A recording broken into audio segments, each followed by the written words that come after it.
back to Sticks and Strings. I'm Naomi. I'm Beth. I'm Eve. And we are back. And January is in full swing, the new year. And we're in mid-January already. I know, it's crazy. And I have lots of stuff to talk about. I got lots of stuff.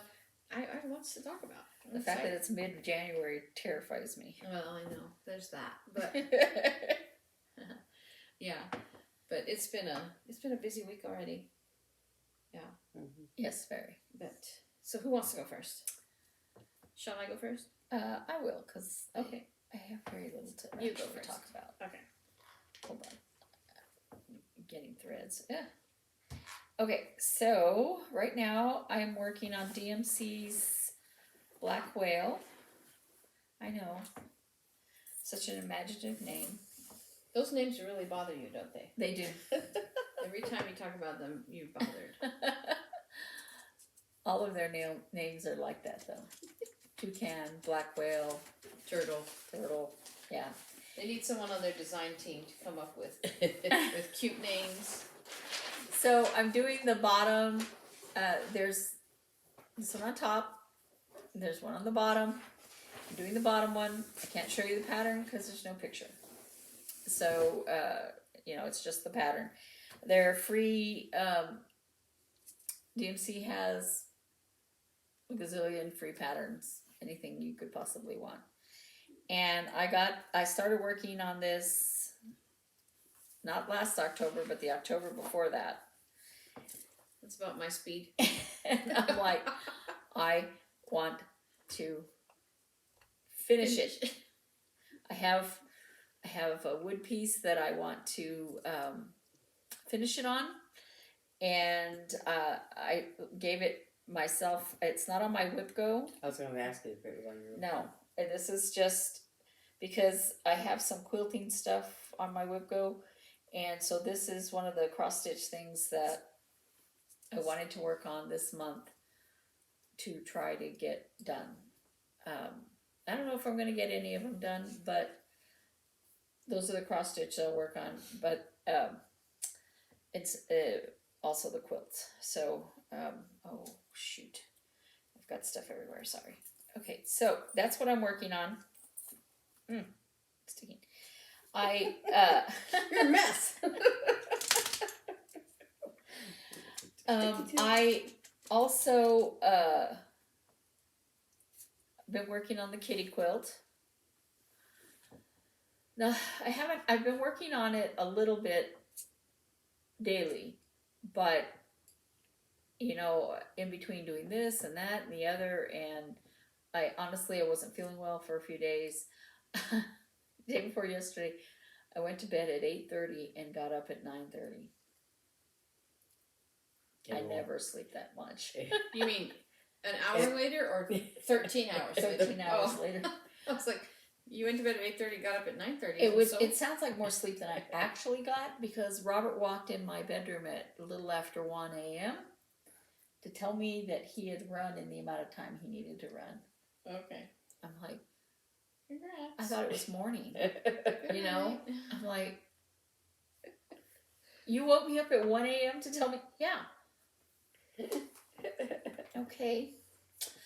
I'm very happy. He has a test, a physical test and paper test coming up, and he's stressed about that. So I'm very happy. I just didn't want to hear about it at 1 a.m. So anyway, after that, 13 hours sleep. That's like I was telling him that the other day I fell asleep, and when I woke up, I guess I fell asleep early, and I woke up and I thought it was morning. I was like, didn't I have an appointment? Wasn't I supposed to do that? And I realized, it's just like a couple hours later. So all I have done is a whole bunch of kitty ears. But it's all the kitty ears. And for the most part, they sew together very easily. I chain piece them. But that leads into the next thing. I went to Walmart either when I had to pick up my prescription or when we went back for her prescription, because God forbid we do our prescriptions on the same day. I have one prescription that I pick up at Walmart. But while I was getting things, I saw this owl. And I thought, oh, he's so cute. You know, he has a little hanger. I have no reason to have an owl. And when I was cleaning up after working on this, and I cut all the first, you know, you sew a little corner on and then you cut it off back here. I cut off the first half, but I haven't cut off the second half yet because I haven't continued past this. I ended up with this handful of triangles. There's a whole bunch of them. There's white ones from the background and color ones from the... Anyway, I said, you know what? I think those would make really cute feathers on the... And I was laying them out earlier. I was like, yeah, I think I could do it. And just glue these all over here like little feathers, these little triangles. And I was like, I think I can do that. So I'm not going to throw these away. So, yeah, I was like, oh, maybe I can use that instead of painting it.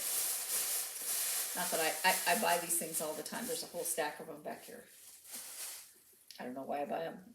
I like them, but... Anyway, and then I also went to Joann's to look for fabric for Beth's coat because I looked at the fabrics for Free Spirit and I just didn't think that any of them, well, there was one or two that I thought I could use for Beth's coat, but not a whole line. There's a lot of large flowers, things like this that, you know, yeah, you can cut them in small pieces, but I couldn't visualize any of those that I, you know, could use. So I went to Joann's, and for the Bargello part of the jacket, not to be confused with the bordello part. Yeah. Sorry. I got this. I'll put a picture here, but it's a black on black. It's a gray on black treble clef because they don't make base clef fabric. And then there's a batik that's kind of a greenish gray. For sure don't make dinner cloth fabric. Good. And then this, what do you call this? It's just kind of a grayish light. It's like a splatter painting. Mm-hmm. That's neat. Yeah. I like that. And then I had a white fabric with little black music notes on it, but it was very stark in the difference of those, and it looked very bright against these. And I know I wanted a white, but I didn't want to. It just looked like too white. It'd stick out too much. And I saw this fabric, and it's puppies. It doesn't have any kitties. It's just puppies. And Somebody's phone's ringing. my phone is ringing. Oh. I'm ignoring it. Okay. So, and it's got little pops of red in it, so I thought it'd be cute as the final in this grayish color. And then for a color, I got these blue paws and bones.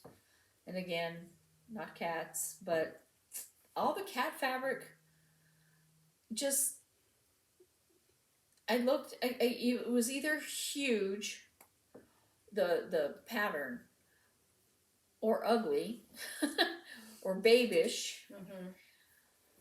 Mm-hmm. There's a cat pattern. It's very, very loud. It's kitties. It's colors like this kitties. I found this fabric right here. And in some fashion or other, I want to use these cats on the sleeves, along with more of this black treble clef stuff. I mean, I have enough fabric here to completely make the sleeves with this, but I don't know that would look good. I mean, it's cute, but I don't know. But the cats, they were this bright colors like this, but nothing breaking them up. And so it was just this like loud cat thing, and that would be cute like for the inside or something. And I thought briefly about that, but this fabric Beth had seen when we were making the pillowcases, and every time she looked at it, she kept going, "Oh, I love this fabric! I love this fabric!" And so I chose this for the inside because it does have the black. Yeah. It does have the black background to it, so it's a little more subdued when you open the jacket. You know. I brought it home, and Beth's like, and so I think as far as the little squares and everything, I think that this is going to work out really well. I have absolutely no idea how I'm going to incorporate this, but I will. Probably. So I bought some anchor fabric. It's just 2 little fat quarters. And I don't know what I'm going to do with it. I just bought it at Walmart. But I might make some coasters like Naomi made, just for fun. Who knows? We use a lot of coasters here because I need more coasters. they sweat. You know, our glasses and everything sweat so badly here.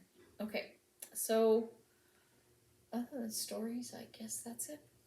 Okay. Are you going next, Beth? Yeah, I'll go there. I'll go next. I'm so excited. I can't enthuse and stitch at the same time. I want this anyway.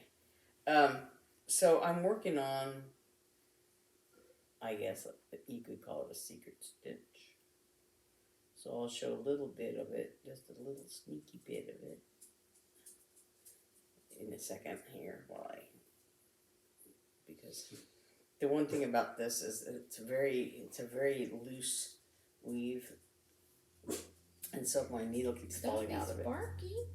No So barky. it's this I didn't talk. fabric, but it's a very loose. You can't see it around the milk jug. No, I was going to No, say. I held it right here. This is a but dog, it's a very. which you can't see. I don't think you can see He was it. thinking about putting her on a chair. She wanted to be on a chair between Beth and I I said there wasn't room.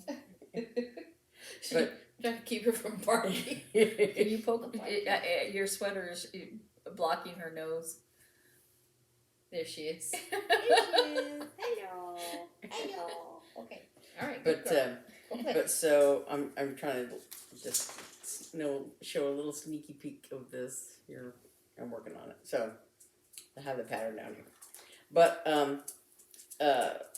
I did work on my Whipco stuff, but I talked about I was thinking about revising my Whipco board. Isn't that cheating? Kind No. of, but not exactly. No, she says your board, your wolf. So I as I thought it through, I had originally just arbitrarily said 15 days on, and most of my projects that are on here. But then, as I was working on my 2 that were called for this month, I thought, well, it's for one thing, I started a few days late, so that would impact the 15 days. But then it would mean that in order to get 15 days on each project, I would have to work part of the day on this one and part of the day on that one, and it's easier for me to do, a whole day working on one thing. Yeah. And so I revised it a little bit. For one thing, I changed it to 10 days for most of my projects, so that I only have to work on them 10 days out of the 30 of a month. And then also for some of them, I changed it to my goal as a finish. So this baby sampler that's on here is what I started for Eli when he was born. And I don't know that I'm gonna put. I might not put his name on it. It's I a might just put. 24-year-old. I know. That's a 24-year-old whip. I cannot be in trouble for my longevity of whips. No. My goodness. Well, like I said, that midnight meow I finished. See, he gets mad at me about this sweater. He should be mad at you about that sampler. Well, what, Like, you, where's what my you can sampler? do, what she can Where's do, my baby sampler? what she can do is finish the baby sampler, except for the ounces and the name and all that, and then with Put the 150 pounds. the first grandchild 5'4". for the first grand. Put his current stats on there. That'd be funny. This is where your apartment, It was- Eli.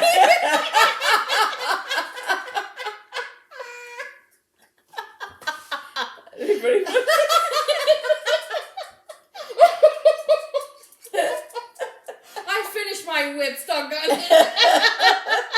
Well, I was gonna say that midnight meow thing that I finished earlier, My head hurts. like a few weeks back, a few months ago, whatever, last month, whatever. It's okay. We're okay. We're okay. little That one, girl. that midnight meow is I think is older than Move your coat. Eli's baby sampler. Move your coat. Who's the dog? She got concerned because we were laughing so hard. She came over here. She wants up with us because she's used to being with my video. You stink. You stinky dog. Careful, you might So- get in trouble with the quilt police or the yarn police for having an animal in the premises, which is part of my story. So-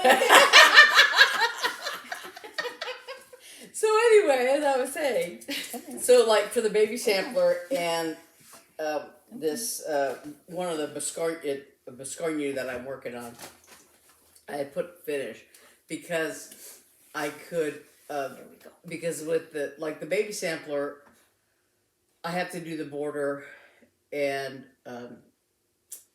like there's a outer border and a line. It's just a line, and then like inside the border, things like that. So and then it's just basically back stitching. So theoretically, I could finish that. So I changed that goal. And the same thing with the Western Biscornu, it really shouldn't take me that long to finish it, So things like that. So I went through and revised it a little bit in that regard. But also for Spring Scamper, which is one of my WhipGo things, I changed the goal from just an arbitrary 15 days to finishing this carrot mobile. So I'm really done with the bottom part of the carrot, and I did the little handle that the rabbit's holding on to. And so as I did that, I was working on the rabbit, just so, because there was a few stitches. There's still a few stitches here on his tail, and then one stitch for his eye that I didn't do. But I also did this little carrot over here. Is that Spring Scamper? Yeah. Oh, okay. There's a little carrot right here on the front, and because I was thinking that as long as I had the orange out, this one's close enough that I didn't have to count that far. And then but I want to do a little bit more here on this rabbit, and then before I move the hoop. She's messing with the dog. I was trying to put her down, but she's so heavy. But so I'm gonna have to move the hoop in order to put the greenery on the carrot over here, and then there's another little carrot down here. But so I have to wait till I put the greenery in before I do that carrot. So anyway, so I'm not there's a chicken and another bunny in the back of this carrot, but I'm not considering that part of the finishing the carrot mobile. Finishing the carrot mobile is putting the little green fronds on the end, because I don't even have to finish this rabbit to meet my goal. I just have to finish the carrot mobile, so I have to do the green things. But I'll probably work on it a little more just to finish this front rabbit at least. So anyway, there's that. And then I did work on Piano Cat. I did 3 or 4 days on it. 2, 3, I think 3 days. I don't know, maybe just 2. but I got, excuse me, I got pretty far, all things considered. So yeah, this is The remake. my restart. Yeah. So yeah, I like the way it looks on that fabric better anyway. You can see the. it's more interesting to Yeah. me. Yeah. Yeah. You know, like I said, you know, I have nothing against Ada, and I've used it. And actually, the Ada that came with that kit is very soft. It's not at all stiff like a lot of times. I have one of my whips is on Ada, and it's so thick and hard. You know, I can't even put it in the hoop. I have to I was stitching it in hand last time I worked on it. So. But then I also bought some more PDFs, and I bought a pattern that's I'm waiting in the mail. It should come in the mail soon. But this is a Twin Peak Primitives pattern. It was on Just Deep Stitching their pattern of the week. But it's a silver winter night in the wood, and so there's a little an owl and has a little alphabet. Oh, that's pretty. Yeah, it's really pretty. Yeah. Oh, that's the one where the owl's wearing a hat. Yeah, in the picture, there's like a moon with clouds in front of it, and it looks like a hat. It looks like the owl's wearing a hat. Like the hat blew off, like he had a big idea and his hat blew off. That's funny. Oops. But yeah, it's really pretty. I don't know if I would use that fabric in the I think I would use something with a little more contrast, just to make the white pop a little more, because there's so much white. And you can barely see this color here. Mm-hmm. Yeah. So I bought that, and then I showed last week a bunch of patterns by Stitchy Princess. Her name is Katarina Voskoboyinkova. I'm probably butchering her name. Voskoboyinkova. Yeah, one time Stitchy I remember she was upset because people had stolen her patterns and were selling them. That's very sad. Yeah. But anyway, so since I had ordered the patterns, the other days, I had purchased them. So I got an email with I don't know if it was just an announcement or if it was because I placed an order, but it had a certain percentage off. So of this pattern. So this one is the Fox family. And so down in here, there's a mother and father fox and a baby fox. So they're curled up in their little den. A lot of her patterns are adorable. And I think there's an owl right here on this tree. A little tiny owl. Or a birdie of some kind. Yeah, so I'm kind of a bird, but I think it's an owl. I'm not sure. And then this one is called Woodland Christmas. And it's a fox and a bunny decorating a tree.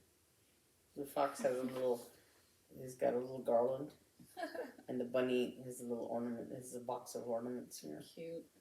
And there's hedgehogs. Oh. And birds. Bird nests. Yeah. Bird That's feeders. cute. Yeah, so it's really cute pattern.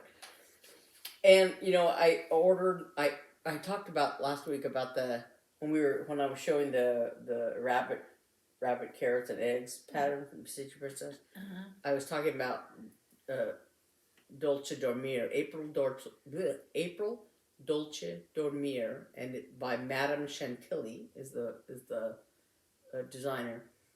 And because I was thinking about that, I went ahead and ordered it when I was on the computer for ordering the stuff. And I when I was placing that order, I did it on 1, 2, 3 stitch, And I was thinking, is there something else I grow? Because, you know, like as the saying goes, no pattern should travel alone. So I was trying to think, and I'm like, well, you know, I already bought these other patterns, and you know, so the reason I did this on 1 2 3 stitch was because I knew I could find it there, and so I had ordered that one, and I couldn't think of anything else I wanted to order.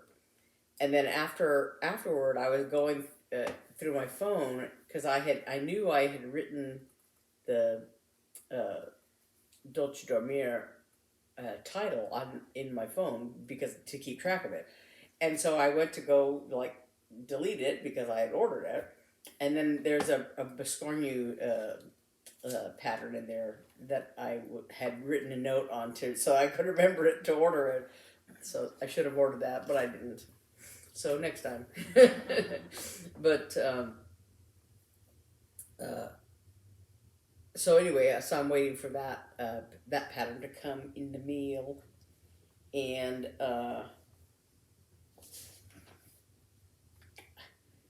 it'll join the pile of things I haven't worked on yet.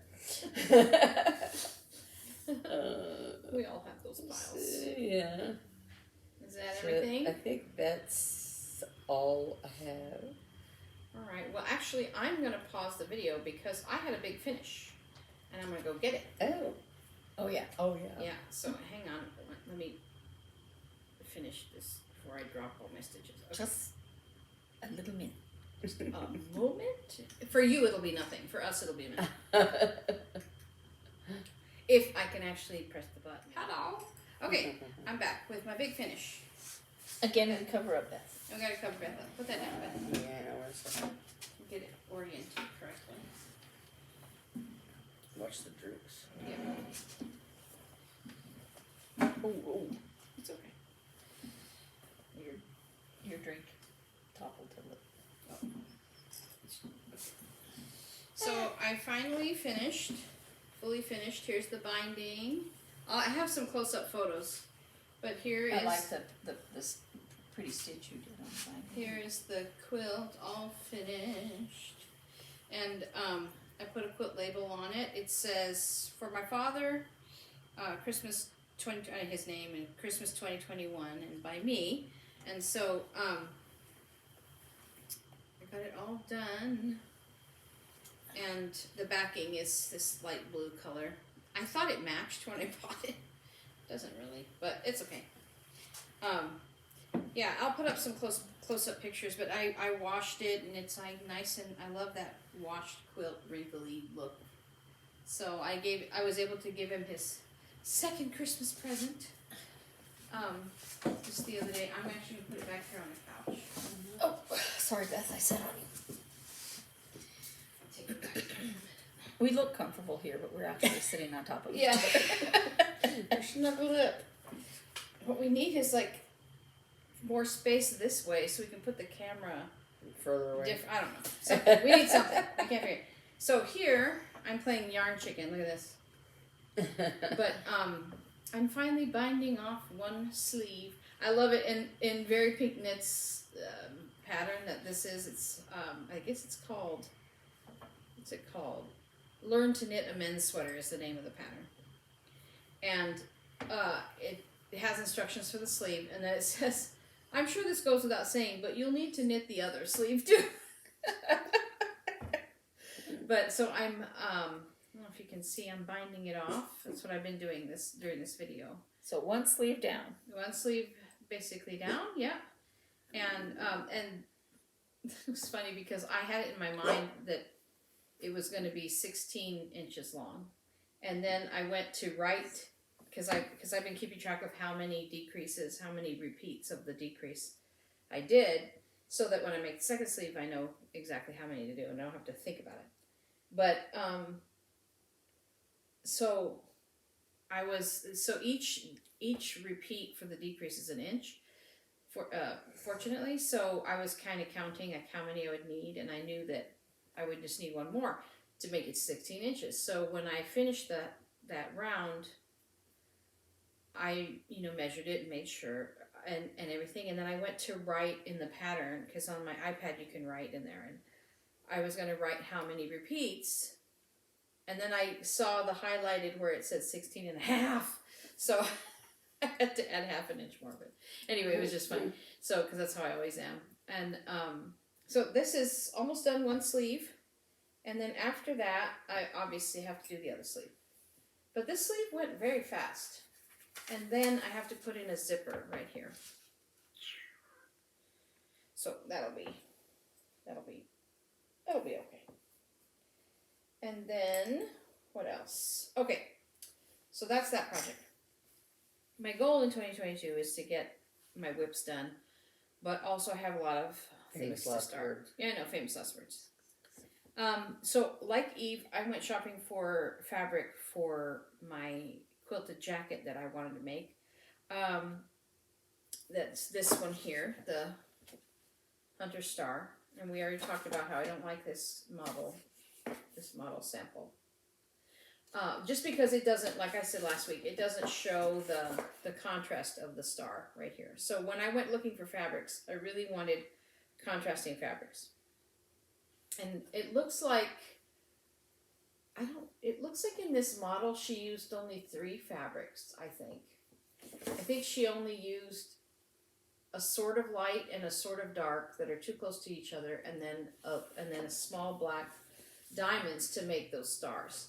And but I decided I did not want to do that. So I went looking for what I wound up settling on was 3 darks and 3 lights. So these are my 3 darks. Look how pretty. These are batik fabrics. I saw those fabrics and I loved them. I think one of these is the one I... So it'll be bluish, blackish, brownish color. So those are my darks. And the contrast on each square, I will be using these 3 lights. Let's see, pick them up so they're visible. At first, I was going to only do these 2. And so I actually have extra fabric. But then I thought, well, if I have 3 darks, I really should have 3 lights. This, in the camera, it looks... Oh, yeah, you can see the dots. It's a batik. It's a very light colored batik. It just has dots on it. And so I thought if I have 3 darks, I should have 3 lights. And then I can mix and match and use them, together and switch them around. And in my little obsessive brain, that makes more sense to me. So let me see if I can hold them all up together. There we go. So those are my contrasts. So my little arrows will pop. They will definitely pop. So I'm excited about that. And for the inside of the jacket, I got this. Let's see. That's going to be the inside of my jacket, which makes me very happy. I'm not going to... That makes me very nervous. I know. I'm sorry. And so with that, it calls for bias tape, or to make your own bias binding. I am not making my own bias binding, so I got black. And I was going to quilt it in black, but then I found this, and I'll show a close-up photo of it against my fabric. I took a picture. It's a variegated cotton thread. This one's called Tea Berry, and it has greens and blues and purples and like gold. And so I'm going to use this for the top. I'll probably use black in my bobbin, but just to save this. Because this is a chunk of change, this thread. But so I got that variegated yarn. You should use blue in your bobbin if the inside is blue. Yeah, oh, I could do that. I have blue.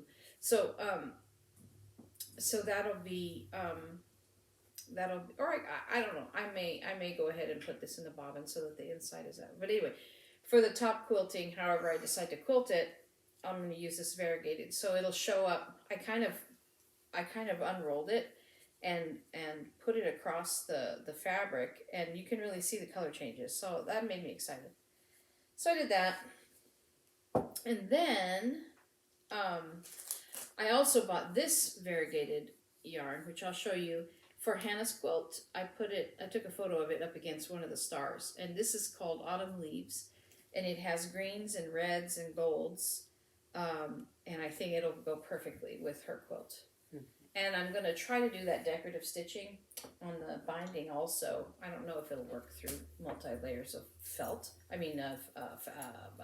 flannel. But we'll try. We'll see. I'll try it on a sample, but I thought that would look really cool in that too. So I got variegated thread for that as well. And Hannah, and this is a pressing sheet. I don't know why I brought it, because it was with my stuff. A non-stick applique pressing sheet, because with that coat interfacing thing, you have to press on top of sticky. Yeah. So this is to protect your iron. So that costs a pretty penny, but you can also use parchment paper. Yeah, I know. But I thought about using parchment paper, but I'll just do that. You know, it's really hard to find in the store right now. I am sad because I'm almost out of mine. Okay, so this. Well, Hannah helped me pick out my coat fabric. I was like, help me. So, and then I sent her off, because when we go to Boston for her recital in April, we'll be there on the morning of her birthday. We're leaving the afternoon of her birthday, but the day before is her best friend's birthday, the girl we just spent all that time with in New Mexico. So I sent Hannah to go find 9 fat quarters so I can make, that quilt I made for Jamie. I thought, it's so easy and fast. I'll make one for Jordan for her birthday. So this is the one she picked out. This yellow flowers, blue fishies. This is like figs, I think, in orange. And this is flowers in yellow orange. And the more figs or persimmons or fruit, there's some kind of fruits. I think they're figs in browns. And then bananas, and blue seashells and flowers, and blue flowers, and then these are pears in orange. She said the theme is fun and cute, and so that's what so we'll make that for her. It'll be fast and easy. Sew them all together, cut them, sew them back together, done. So that's fun. Put a little border. I don't know what I'm going to border it with, more apples or something. So that's my someday between now and April project. And then I was sitting yesterday and the ding dong, I was like, why is someone ringing my doorbell? That never happens. And I look out and there's a package. And I remember seeing a vague email somewhere that my package was coming, and I was like, what's that? So I picked it up and it said Shelly Brander, which is the lady who runs Knit Stars. And I was like, oh, my Knit Stars yarn. So you remember months ago when I ordered Knit Stars yarn with the first wave to come in time for the release of videos in October, I accidentally ordered 2 kits from Casapinka. And so I went onto the Knit Stars Facebook group and I said, I have an extra kit if anybody wants one. A lady said, yes, me. And so I sold it to her. So with the money that I sold it to her with, I went on the second wave of yarn ordering and ordered this kit.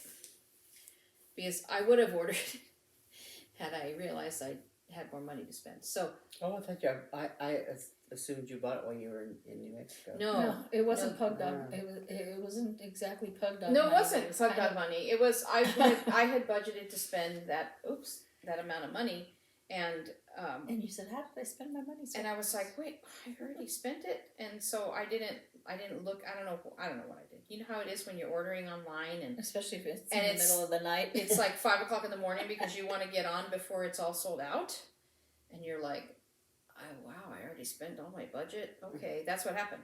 And then when I looked at it, I was like, oh, that's why all that money went so fast, because I boop boop twice. So anyway, this is for a lady named Felicity Ford. She goes by Felix Ford. It's her design name. Pretty combination. And she created a cowl that's in the round. It's like a long scarf that you can wear long or twist up. But you make it actually in a small circumference like this, and then you fold it flat. So it's like a scarf, but it's a tube.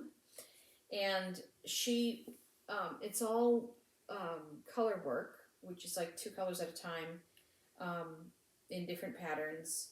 And her whole thing is really encouraging you to make your own patterns and taking inspiration from things in nature or things in your life or like even someone's kitchen design. And so she goes through all that.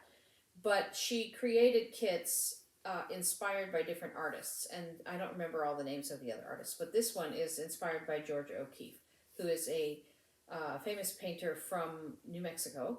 And she did a lot of florals, very big, beautiful florals. And so this is her color palette that Felix Ford created along with the independent dyer that she used to represent Georgia O'Keeffe. So this will be the colors of that cowl, and I cannot wait. That's why I thought you had gotten it when you. Oh, because it was Georgia O'Keeffe. Yeah. So this is knit by numbers yarn, are made by John Arbon Textiles and have been curated by Felicity Ford of Knit Sonic for her class for Knit Star 6. And each mini skein is 25 grams, 100% organically farmed, non-superwash Falklands Merino. And so this is exclusive only to the Knit Stars class, but it's gorgeous. And it smells like a sheepy, and it's so soft. Feel it. You won't mind it, even though it's wool. It's very soft. Yeah, it's very I love soft. the color palette. Yeah, I do too. I'm so excited. And it came with a pin. Isn't that cute? Came with a little pin with Georgia O'Keeffe's color palette on there. I don't know what I'm going to use it for. I love Georgia O'Keeffe's stuff. So. Yeah, exactly. So this was my surprise. I'll just put it there so you can stare at the gorgeousness. So that was my fun surprise for this week. And I think that's all the toys I brought with me. I think that's everything. So my goal in the next couple weeks is to finish this sweater and finish Hannah's quilt. Get that mailed off. And because it's already so cold over there. I feel so awful. I'm like, I should have had it done already. So did you see that TikTok of somebody, I think in The frozen Minnesota pants? with the frozen pants? Oh my goodness. Did I send it? I think you sent it. Yeah. That was so 'cause I funny. have- the little baby pants. I know. So frozen jeans standing up. Yeah, so that's almost how cold it is over there. But but my goal is really to so what I've been doing, and I'm really actually kind of proud of myself. So this week, so another accomplishment I had is the night before Hannah left. She left on Tuesday, early Tuesday morning, and Monday night I realized that she had asked me to fix some pants for her, and I hadn't. So there I was. She had these pants that had one of those flat pockets that's sewn onto the outside, right? It's not really a traditional pocket. And she had somehow ripped, I don't know if she bought these new or if she bought them used, but she had somehow ripped through the pocket, the layer of pocket and the pant fabric in the same spot, right at the bottom of the pocket. So it was worn through not just the front, but through both layers of fabric. And I'm like, how am I going to fix this? Because if I just patch it, it's still 2 pieces of fabric. So I put 2 patches back to back on the inside fabric. But I had to unstitch, so it was that jeans where it's double stitched along the bottom. I pulled out the top seam so that I could slide the patch in between like that. And that worked. And so I did that. So the sticky of the iron-on of both sides of the patch were to each other on the inside. And then on the outside, I did one like that face up, and then I made a big, took us forever to draw it, but I made a big flower to cover this giant hole like this. And I made a big flower, and I put it like that. So she has a flower right there. And then there was a little rip a little bit further down, so I made a little flower. Put it on. Well, and she loved it. And then she comes and she's like, Mom, something's wrong, because like one of her roommates' clothes had holes in it, and she says, I just found this, and in a pair of her jeans, right on the back of her leg, there was a worn through hole, and she thought, and I said, well, maybe your dryer's eating, because sometimes clothes can catch in a dryer. And then as I was going to repair it, because it wasn't a fashionable hole, you know, like on your knees, how kids, you know, it was, you know, on the back of her thigh. And as I was looking at it, I saw this this wear pattern, and I said, Hannah, do you carry your violin on your left shoulder? And she's like, yeah. So I think the buckles were hitting her jeans as she walked to and fro, and had worn a hole. So I didn't have any more patches, but I took an old pair of my jeans, a la Sonia Pine, from my farm lady who I get eggs from. She recycles. She goes to Goodwill and buys jeans and then cuts them up and makes aprons and quilts and all kinds of things, bags. And so I had a couple of pairs of jeans in my closet that I didn't want to throw away, but they were totally ripped in the thigh. You know, you can't wear them anymore. So I went and I just cut a square off the bottom of the leg, and I made another flower, and I used my heat and bond, and then I actually, because I didn't use the hard heat and bond, I used the lightweight, so I stitched, just did a blanket stitch around the edge to make a cute little patch on her. It's gonna wear through again because of the buckles. I know, but I said she has a little bit more wear. I said once this wears out and it comes off, just throw them away. buy a new pair. But so I did that. But since she left, you know, I kind of set up my craft room again because, you know, she was living in there. But I have been really disciplined, and I've sewn every day, I've knitted every day, and I've spun every day. So I'll just, it's a different mindset for me, because I used to be like, if I don't spin all of this fiber right now in one sitting, 24 hours, like make your own dinner, Mark, kind of thing, it won't be consistent, you know, because I felt like if I do some tomorrow, maybe it'll be different, and I'm desperate for consistent yarn. That's my goal. But I realized that, number one, it's not conducive to real life, and I need to get better at consistently spinning when I sit down for 15 minutes at a time.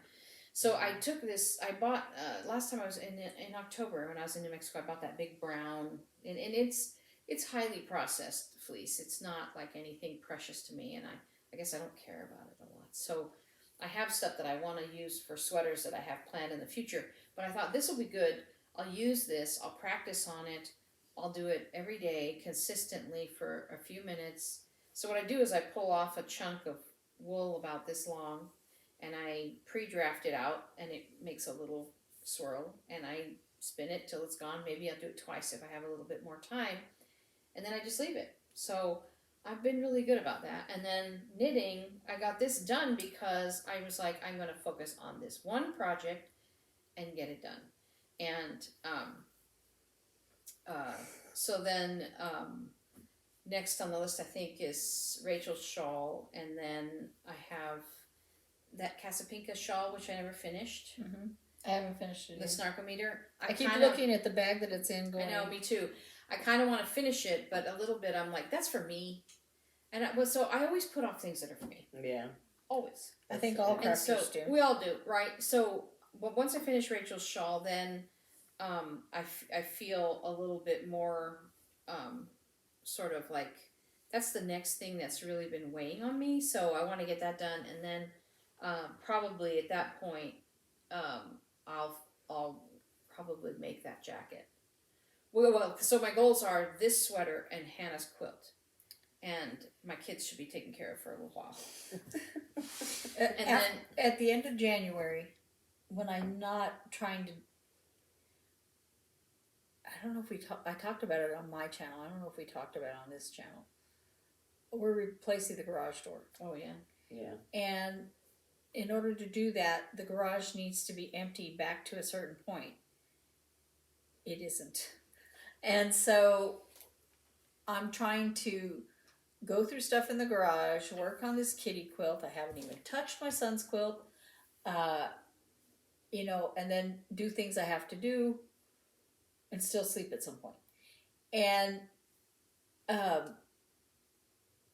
right now, all my dad can concentrate on is the garage, and so after this video, I'm probably going to be working on that for a while today.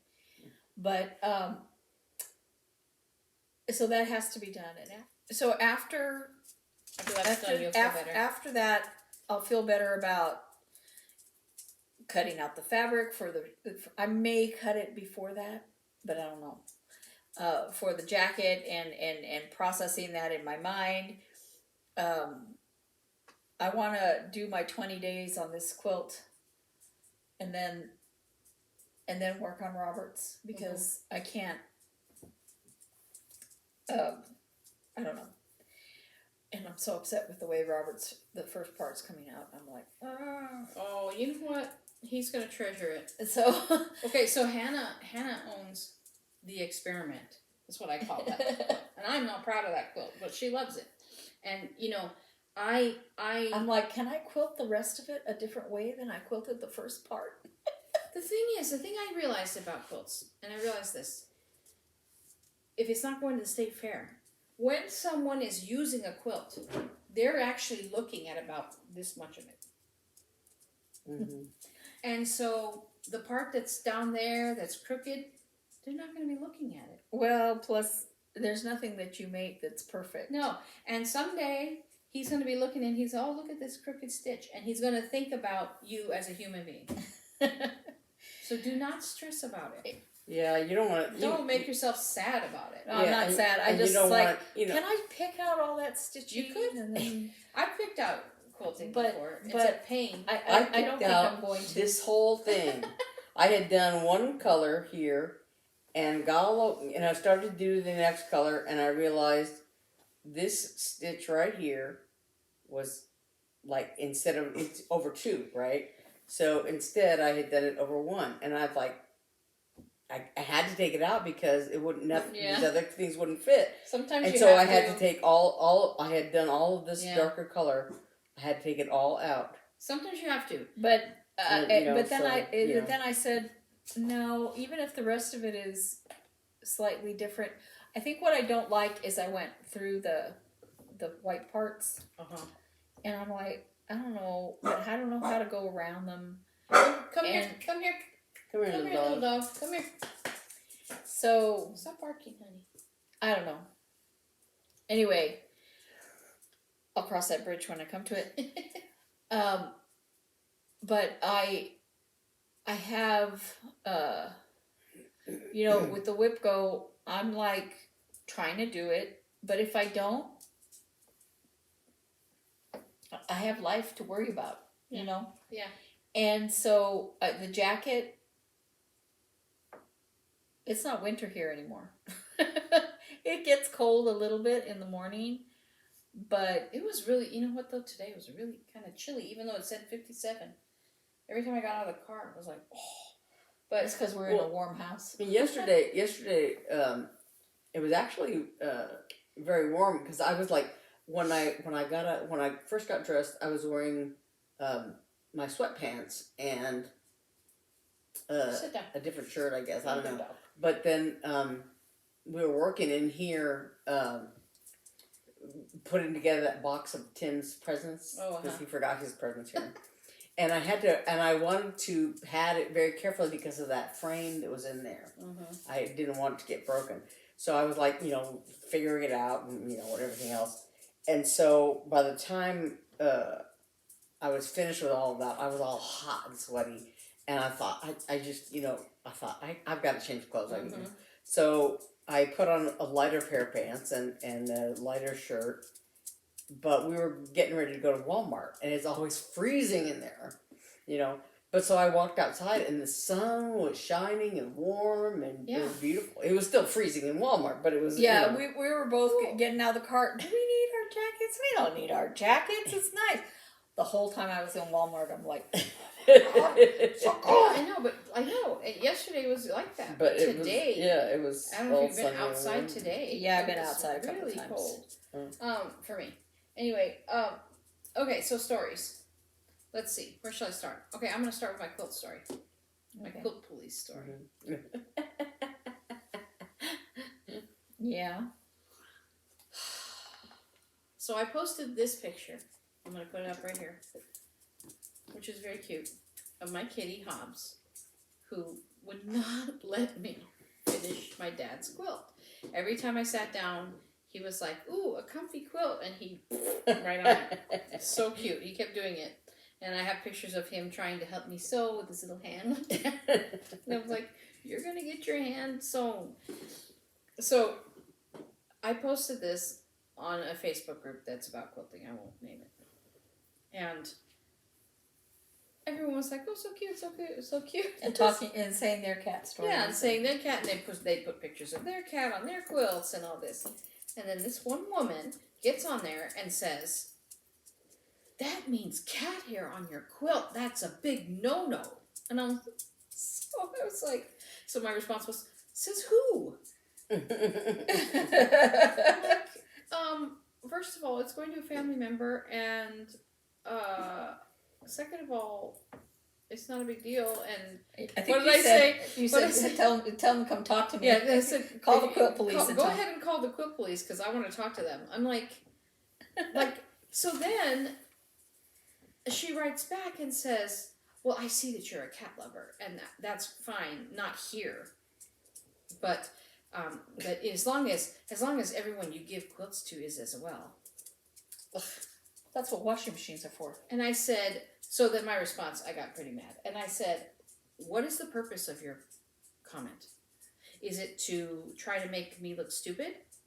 Or, try to make me feel bad?" I said, "Because neither one of those is working. It's just making yourself look mean." I said, "I am a grown woman, and I have made many quilts." Hi, Rogue. You want to join too? You want to be in the video? I can get some paints and you can paint. Are you so cute? You better not crawl. You'll fall. Don't do that. Well, there's our fourth sidekick. Anyway, so I finally said, I'm a grown woman. I've made lots of quilts, and I know how to take cat hair off of quilts. Mm-hmm. And I understand that not everybody wants cat hair on their quilts. I'm like, why are you doing, what's the to you just have to point it out. I gotta point it out that this is wrong, and that's why I'm so sick of. What is the wrong? Well, wrong. And That's that's. I was making it for myself. She doesn't know who I'm making it for. Mm-hmm. That's like in art. People telling you you're not using the right brush, or you're not using the brush in the right way, or you're using the wrong paint. I have never enjoyed using the really expensive paints. I don't paint for a living. But I think, and somebody commented that if Rembrandt or any of these other big guys were alive today, they would use acrylics. They wouldn't use oils.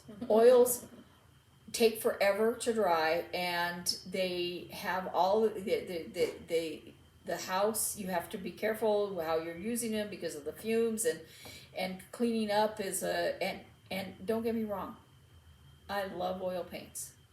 And I've painted with oils. I just don't have a lifestyle where I can leave an oil painting sitting, waiting, without ending up with pet hair in it. And I think that for people to say, and I actually had somebody tell me, that my artwork was less because it was acrylic and not oil. And I think in the viewer, unless you're buying artwork for, if you're buying artwork for investment, buy what you want, But I think the viewer, when they look at art, they want to look at what it is. It's a painting of a person, or it's a painting of a flower, or whatever.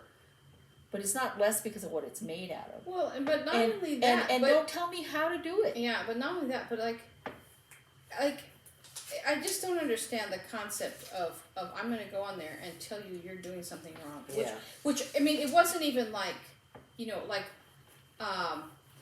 I put up a video of me beating my child. Mm-hmm. That okay, you can tell me that's wrong if you want to, right?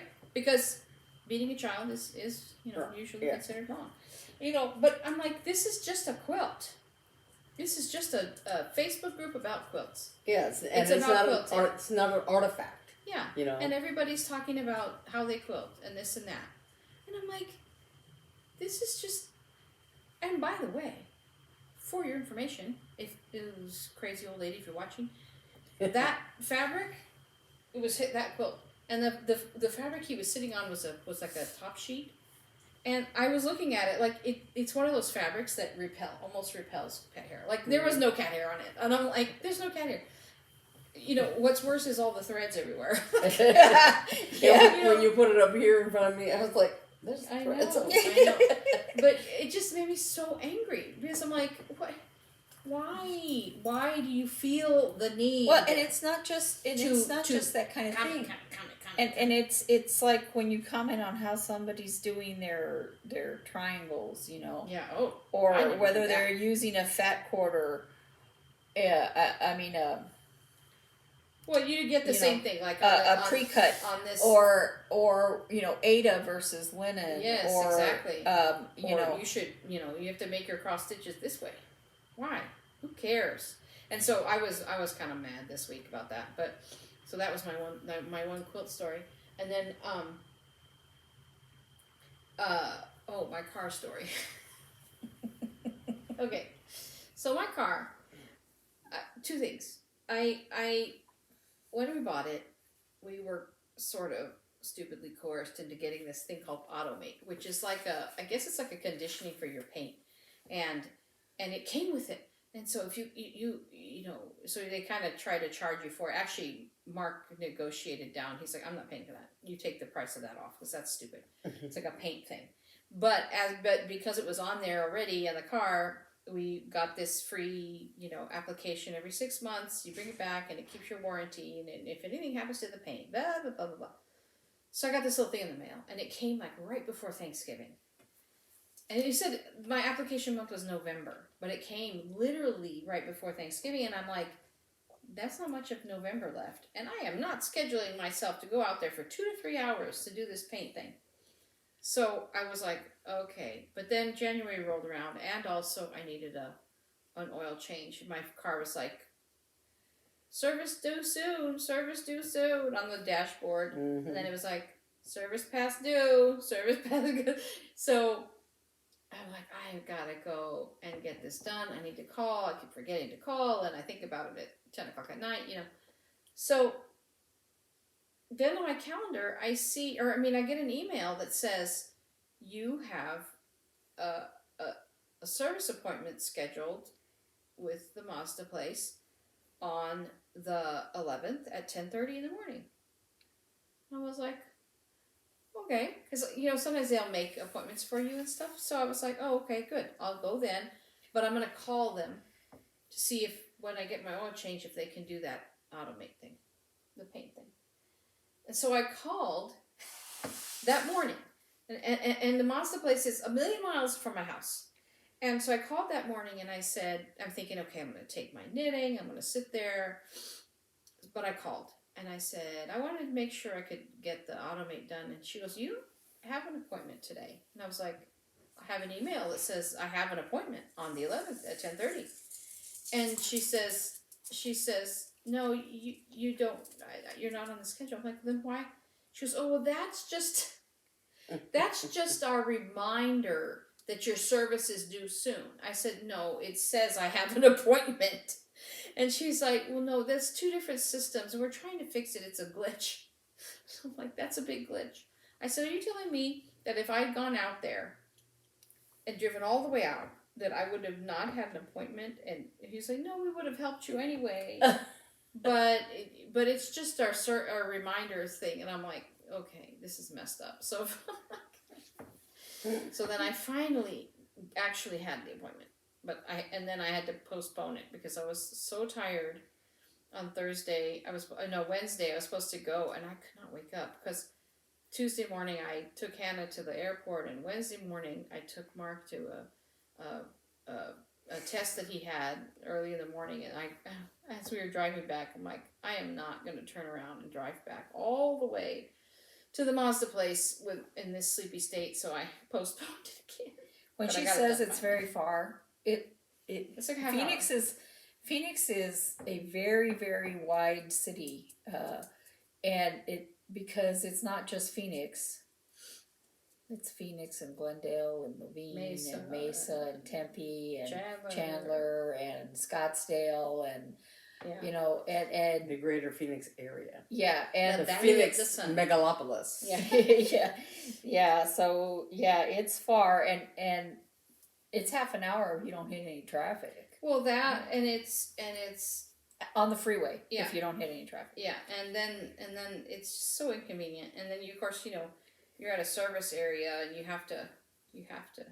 Oh, so then I went on Thursday, right? And I got there and I hadn't eaten anything and I had taken my medicine and it was kind of a mess that day too. And I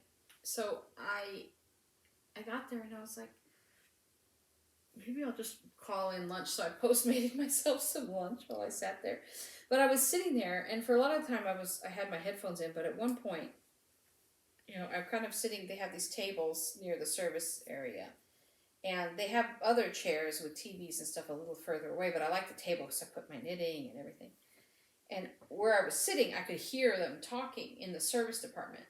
And at one point, I hear this guy, and he's yelling, and he's like, D this and F that, and this is blah, blah, blah. I was like, oh, what's going on? I love hearing people argue like that. I was like, ooh, somebody is mad about work. So you inspired me to go ahead and call, and also Robert, who wanted me to call and make an oil change appointment for him. But to call and get some service done on my car. Inspiration. I went to a dealership for my car that is very close. But I would have. I'll tell you that story. I know. They wouldn't sell me a car at the one that's very close. The Tempe Mazda. The Tempe Mazda? Yeah. Why? Because there were no salespeople on the ground. There was like nobody. They wouldn't come out and talk to us.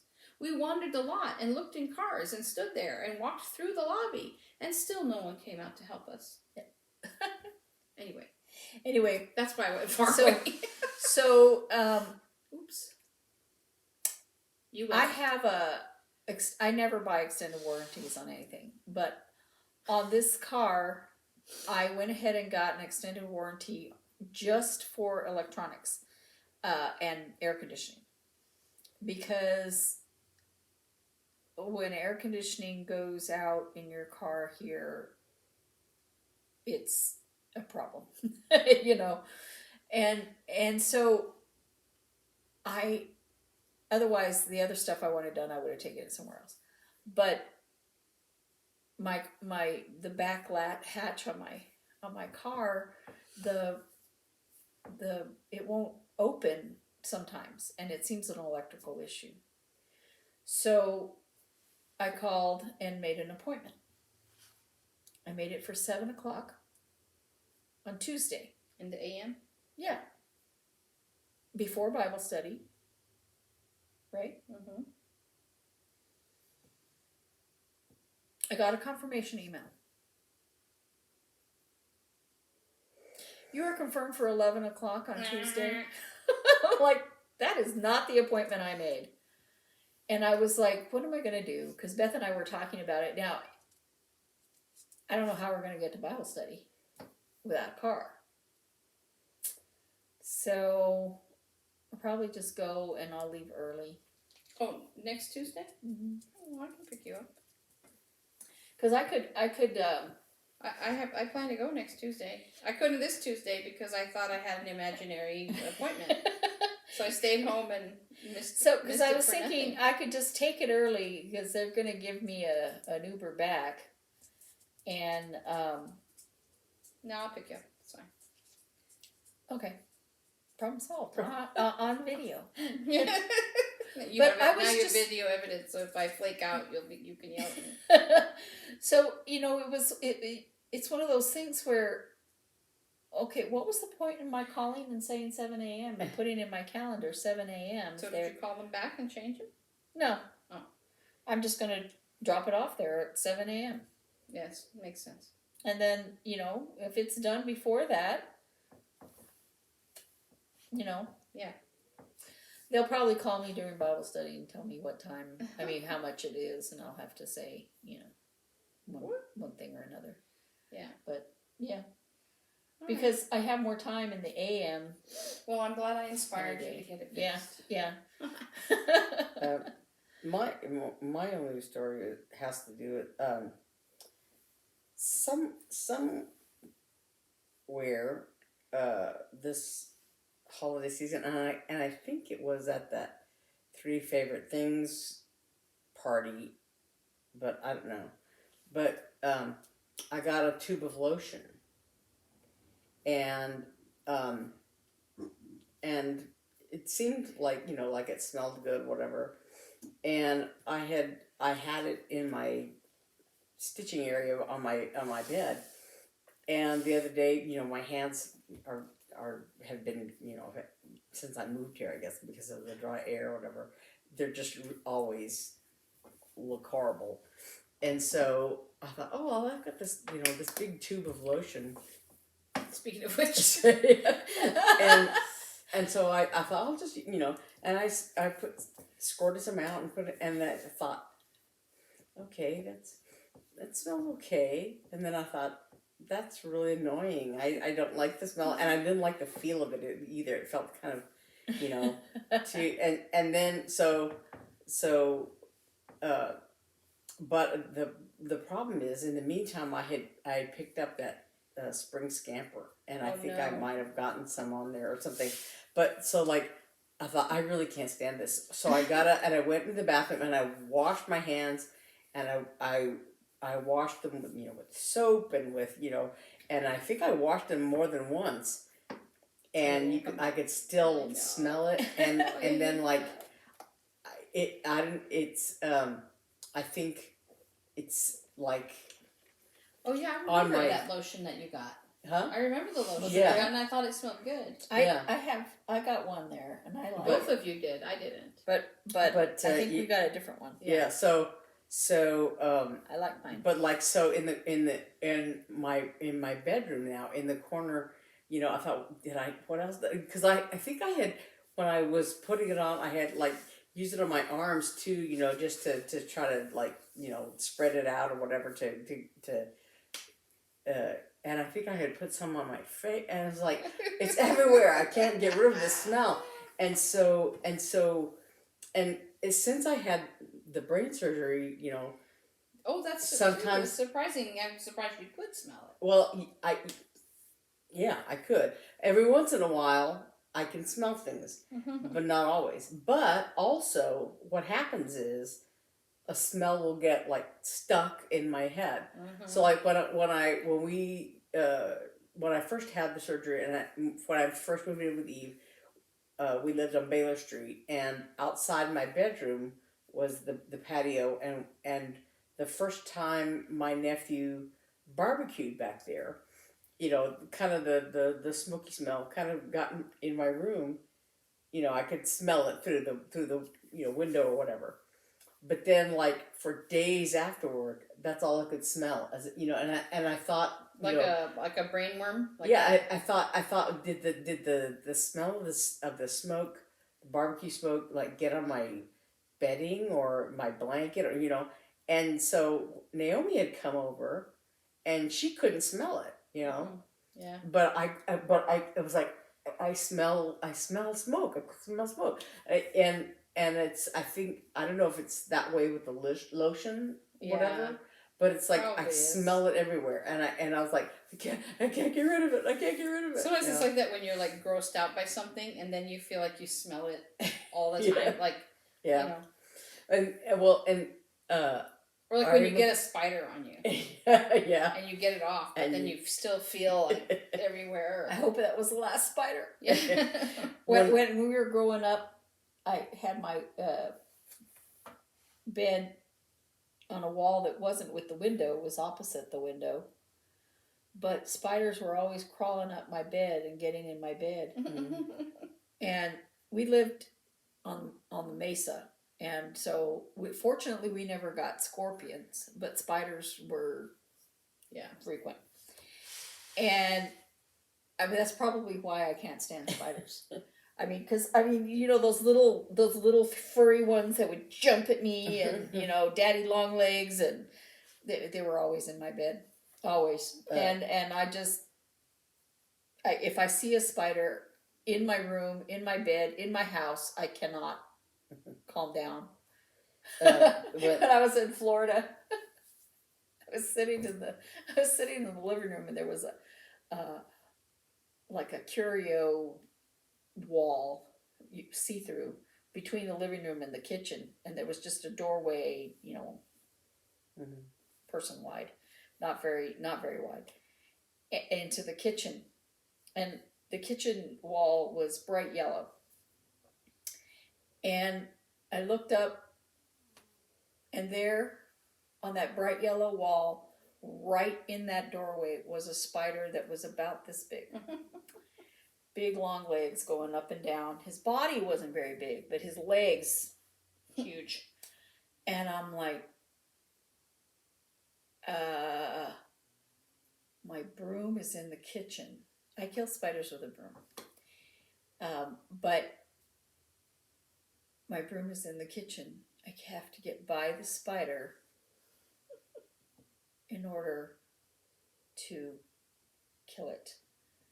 My broom is in the kitchen, and I am here, and I have to go by the spider, the gigantic spider. I called Jan. There's a spider in my house. She's like, there's a spider. Why are you crying? I'm like, it's gigantic. She's like, just slide by the spider. He's more afraid of you than you are of him. I said, I doubt it. Well, I remember a very famous incident with a scorpion where you called me and you were freaked out, and you're like, how do you kill a scorpion? I said, Eve, you're bigger than it. Just squish it. Yeah. I don't but like it was bugs. carpet. But it was carpet and you couldn't kill it. Yeah, I don't like bugs. Speaking of bugs, so the other night, I see both cats hunched. You know that sign. Like, oh no, what do you got there? And all of a sudden, so they were hunched, and I see Calvin's head moving, and then all of a sudden he shook his head like that and ran. They both ran away, and I thought, oh my God. And I got up, and I expected to see a spider I thought that he had tried to eat it and gotten bit. And it was one of those long, flat beetles. It wasn't like the kind with the X on the back, like like sometimes the bigger ones are called potato bugs or whatever. They're like a little flat, like just it wasn't a roach or a cricket. It was just one of those little flat beetles, and I don't know if he tried to eat it and it tasted bad or it bit him or what, but he ran off. And then again last night I saw they were doing the huddle. And I tried to move Calvin with my foot. And usually when you move a cat like that, they just move, you know. But I pushed him, and he wouldn't move. So I grabbed him, and it was a little cricket. Oh man! In my house on Cindy Street, there were so many crickets. Yeah, that's why I couldn't get the landlady to put proper weather stripping on the house. Well, that's why you had scorpions. Yeah, you had crickets. Yeah, I had tons of crickets. Like in Arachnophobia. I haven't heard crickets lately. Oh my God, that movie! I can't. That's. I watched it again. And I'm like, this is pretty stupid. Oddly enough, I've never seen that movie. I really, I like that movie. It's fun, but I'm not watching that movie. But it's gross. It grosses me out. I don't need to watch a movie about being afraid of spiders. Yeah. Where there's a guy in the bathroom and the spider comes up the back of the toilet tank. Yeah. But when you were talking about the cat, you know, shaking his head and running up, that's what how Snug did with the wasp. Oh, He that always wasp got in your house. Yeah, he always batted at flies, and he batted them and then eat them. gross. But so he saw this thing flying around, and like a fly, he batted at it and tried to eat it, tried to put his mouth on it, and then all of a sudden he shook his head and he ran. And I was like, trying to bring the cats in because I had the balcony door standing open, and Puck was out there enjoying the sunshine, and Snug was just inside the door eating wasps. catching flies, and then we had a wasp problem there, and so I saw wasp problem, and you still kept the door open. Well, every now and then the wasps would build a nest on the wall or whatever. So every once in a while, you have to kind of keep an eye out. But so I saw a wasp, and so I was trying to get the cats in and close the balcony door. And in the meantime, Snug saw this wasp and jumped at it and like no, and then he, like I said, he shook his head and ran away. And the wasp fortunately flew, and so I was like checking his mouth and and to see if he got bit or he was swelling up or anything like that. But fortunately, he was okay. Do you remember when Cuddles all of a sudden had this big swollen face, and the doctor said that he thought that she had been stung by ants or a bee or something? Yeah, dogs get that. They swell up like that. Yeah. My friend, my ex-husband, his best friend, the best friend's brother, was going to the restroom. And while he was going to the restroom, unbeknownst to him, a black widow climbed in his pants. Pulls his pants up after he goes to the restroom, gets bit by a black widow. In the hospital for a few days. Yeah, it was a very unpleasant place to be. Yeah, it was bad. There was a girl that I used to work with in Little Rock that she got stung more than once, I guess, by a what are those? Is it brown recluse? Ooh, the spiders? Those are awful. I'm scared. I'm nervous about those. Yeah. She got stung by it or whatever, and bitten by it or whatever you call it. Spiders, I never know what it is. And she bitten, I guess. But she had a bad reaction, of course, and everything. And then just a few weeks later, I guess she had it again, and what it was is that they I guess had an infestation at her house or whatever, and so so she got look. Yay! It's got a little gold edge. Oh, I think the sleeve is finished. Of course, I have to stitch this in so I can close this up nice. But there's the sleeve. Ta-da! Looks like a good length. Yeah, looks like a good length. So now what I really ought to do, I'm going to see him tomorrow. So what I really ought to do is have him try it on and see how this length looks. And maybe I'll have him try it on backwards. Because there's a little shaping to see in for the the other one. To see how long it is on the other one. And then I can adjust it. Because his right arm is a little shorter than his left. So, or he might just want it like that. Ta-da! Yay! Okay. One sleeve down. Hoorah! Yay. Hoorah! I'm outlining it. Nice. I was gonna say, I'm trying this. I've seen people that outline and go. I'm like, I'm gonna try that. Well, when I was talking about the lotion, there was I used to like the smell of vanilla. When I think I can't remember the name of the company, but they had Baby Soft, I think was the perfume, and then they came up with one called Rain, and I really, really liked Rain. Oh yeah, I remember that. Yeah. And but then they had one it's a little soapy. Something that had vanilla in it. And I liked the smell of it. But so I thought I liked the smell of vanilla. Oh, these are yours. And then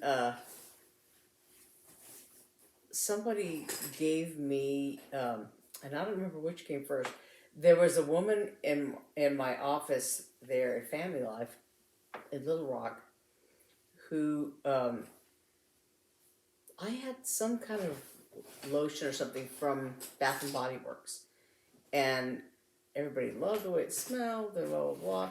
But I had it there on my desk, and so I would just use it every once in a while. And so then there was a woman, the notorious Susan. I have lots of stories about her. Anyway, she may be one of our viewers. No, but if she is, I don't care because I don't like her. But anyway,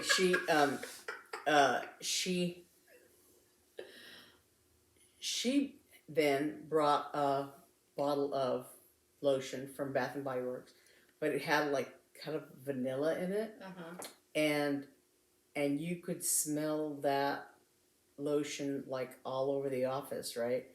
And it just got to where I couldn't stand the smell of it. And then at some point, a lady that I knew at church, her son was in children's choir, and so for Christmas, they gave me a little Christmas present, and so it had this bottle of lotion in it, and it had vanilla, and I had to go back to the store that it was from and exchange it for somebody because I couldn't stand the smell of it. And so then, like, ever since then, like if there was something when I worked at Blue Cross there in Little Rock, somebody had put like some kind of a calming lotion or something like that up on we had a sort of a wall of file cabinets, and people would put stuff up there for the office to use. And so somebody had put this lotion up there, and it was something rather calming, blah blah blah, whatever lotion, and I didn't think anything of it, and I just squirted a little bit on my hands, and I went back to my desk and I thought, that's the worst. Smells like vanilla. When you accidentally and so put something on that you can't. I'm that way with I could not wash it off. It's like every day. I was like, so wash my hands. When I was in high school, I loved Sweet Honesty. Mm-hmm.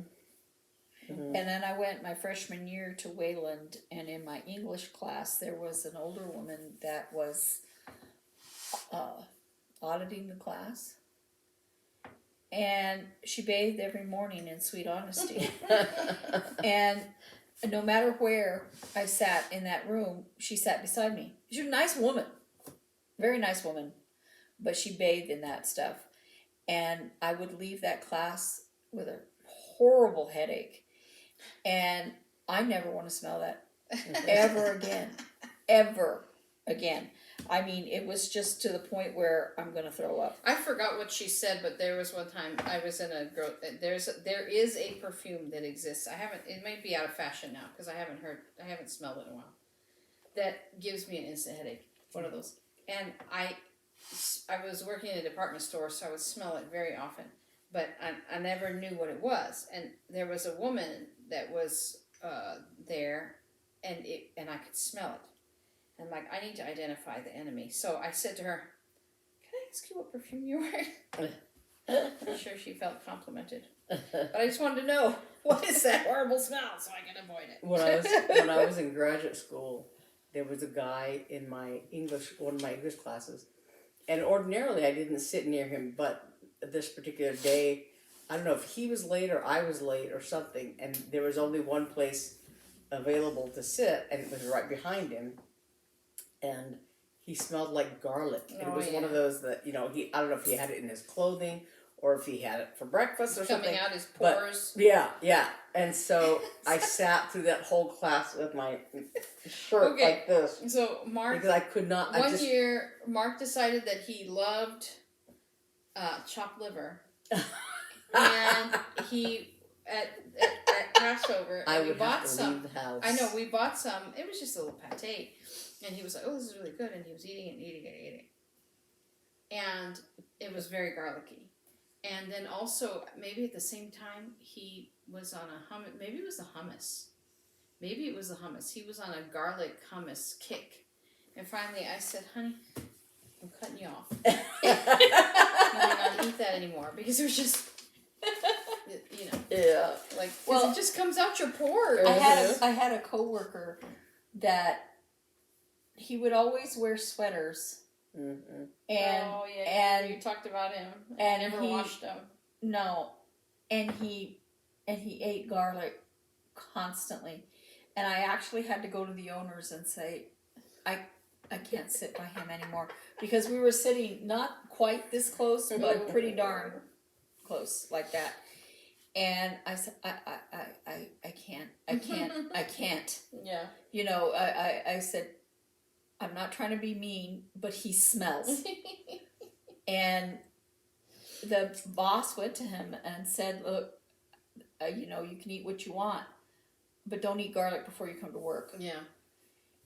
And he said, I'm going to eat whatever I want, whenever I want. And he just kept eating it. And so they, very sweet women, very sweet women. I'm glad these were my first real employers in a professional sense. They completely rearranged the office. They emptied out a storage room and made us separate offices so I wouldn't have to sit next to him. Jeez, and you still don't get it. That guy still don't get it. No. Yeah, he was very smelly. and you know, and it was he was obnoxious as well. At the time we had to share a computer, and I was at school all morning, and he could have all morning to use a computer, but when I got there in the afternoon, I needed to use my time effectively on the computer. But since he hadn't used his time effectively, he's like, I still need to use the computer. I'm like, this is my time. You're supposed to use the morning, right? And one day he got a chair and put it behind me and sat there with his legs crossed behind me because I wouldn't let him use the computer. Jeez. And I was just like, that's actually not going to work. I have my assignment. I need to do it. Wow. You know, it's like, honey, you just need better time management. If that's what's going on. And how are you using your time now? Well, Yeah. see, he didn't want to do the other stuff that we were supposed to do when we weren't on the computer. Like, it was a very small office. There's 4 people. And emptying the trash cans, cleaning this, you know, straightening that, you know, making sure all the client files are, you know, up to date. There's plenty of stuff to do. Plenty of stuff to do. Yeah. You know, without sitting behind me doing absolutely nothing, throwing a tantrum because I wouldn't get off the computer. It's like, That didn't sound like a good arrangement. You need another computer. well, when they did the separate offices, they got another one. Yeah. Like I said, they spent a lot of money doing that Because because he was a pill, and they should have just fired him. They would have saved money. well, you know, they needed 2 people working on the designs because there was 2 designers. They were the designers and we were the hands that did it. And they needed 2 people, you know, anyway. Mm-hmm. And it just worked out better for them when we were in different offices on different computers. It would be wrong to go home and cake this up into little cakes and play with it, wouldn't it? It would be wrong. No comment. No. So I showed it to my husband, and he goes, I said, take it off her head. That's my little. There we go. Yeah, I want to sew, and I want to, there's a whole bunch of things I want to do. I want to cut that fabric. I have to go get in the garage. All I can say is, also, we got a letter from the HOA. They said the garage door is faded. Oh, yeah. Yeah, and that we need to have it painted within 60 days. They're so bored. They need a board game or something. And so, to do. on a recent pass through your neighborhood, we're not trying to point anybody out. Yeah, wait, what? So, we need to paint it the exact color of the house. They didn't say the house needed painting. I think the house needs painting more. Okay. But I remember when he was looking at the color that it The needed garage to door be. guy? Yeah. I don't remember if he held it up against the house or against the garage door. So now I have to call the garage door company and say, we need to make sure it's the same color as house. He's probably used to. All those painters are used to HOAs and how they act and everything. Yeah. So. Yeah. Well, we better say goodbye. Yeah. Yeah. Because you have to take your wig off. I won't kick it up. I promise. Oh, I'll tell one last story. Hannah bought me some beautiful yarn from Massachusetts, and she brought it to me when she came home for Christmas. It was two little skeins like this. One was like a thick yarn, and one was like fingering weight. And they were both what's called singles, so they were spun just one time. And then you do something called fulling, which kind of felts it together so that it holds together. It's just a different technique. I do multiple plies, and this is just a single. So both of them are like that. And they're alpaca, and they were very fuzzy, very kind of loosely spun, real pretty, arty yarn. But so so I was looking at them the other night, and I had absolutely no reason. I have no plans for them, but I wanted to put them in a cake just to kind of see the yarn, play with it a little bit, see what it was like, see if I thought maybe I had an idea for a project for them. Because I thought maybe I could use them together, but the two gauges are so different. I don't know.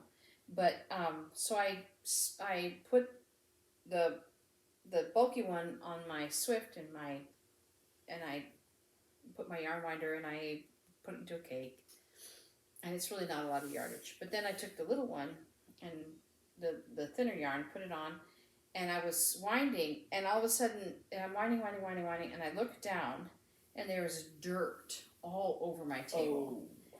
And I was like, whoa, this is, well, and it's a little bit, I kind of like dirty yarn, because I'm like, it came right off the animal, and it minimally processed. It's not been washed 10,000 times with chemicals. But that was a lot of dirt, and so I'm winding it up, and then I look at my fingers, because I always have it go through my fingers, and they were black. I was like, maybe a little washing would be good. So whatever I make with that, I'm going to have to wash it 10 times, so. Anyway, I thought that was funny. Your hands are going to be black working. I know. It's awful. All right, well, we're going to go, and we will see you. I have some lotion you can use.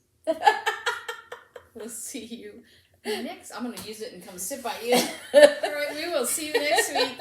Have a good week. Bye. Bye.